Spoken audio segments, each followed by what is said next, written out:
တစ်ဖက်သက်ကြိတ်ပြီးတော့ချစ်နေတဲ့ပုံစံမျိုးတွေတစ်ဖက်သက်ကြိတ်ပြီးတော့ကြိုက်နေတဲ့ပုံစံမျိုးတွေကိုယ့်ရဲ့စိတ်ထဲမှာဖြစ်နေပြီမလား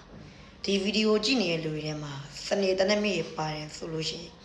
ကိုကနေပြီးတော့တစ်ဖက်သက်ကြိတ်ပြီးတော့ကြိုက်နေတဲ့လူတေချာပေါက်ရှိတယ်တေချာပေါက်ရှိရဆိုလို့ရှိရင်သူ့ကိုရရတဲ့တင်ဖွင့်ပြောလိုက်ပါအလားလာကောင်းနိုင်ပါတယ်ကိုယ့်ရဲ့စိတ်ထဲရှိနေတဲ့လူကလည်းသူ့ရဲ့စိတ်ထဲမှာကိုမကြခင်ရှိလာနိုင်မယ်အဓိကကိုကရှင်းနည်းနည်းလေးတိုးဖို့ပဲလိုရတာကိုကရှင်းနည်းနည်းလေးတိုးရတယ်သူ့ဘက်ကနေပြီးကိုလက်ခံဖို့အတွက်ကိုမှာသူအားကိုးကြည့်တင်ဟာကောင်းလိုက်တဲ့ကိုမှာရှီမန်းချက်ရည်ရွယ်ချက်တွေရှိရဆိုတာကိုတစ်ဖက်လူကနားလေတယ်ဒါကြောင့်မို့လို့ကိုချစ်နေတဲ့လူကိုနောက်မကြခင်တခြားလူလက်ထဲမရောက်ခင်မှာအမြန်ဆုံးဖွင့်ပြောလိုက်ပါဒါဆိုလို့ရှိရင်ကိုယ့်ရဲ့အပိုင်းကိုယ့်ရဲ့လက်ထဲကိုရောက်လာပါလိမ့်မယ်ဒီလိုမှမဟုတ်ဘူးကိုကမူးနေမှာရှက်နေမယ်ဆိုလို့ရှိရင်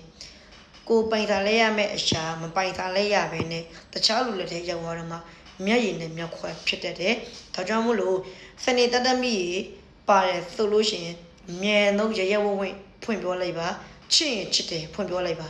ရှင်တန်နေရဲ့အချိန်ခဏလေးအတွင်းမှာကိုချစ်တဲ့လူချစ်တယ်ဖွင့်ပြောလိုက်တာ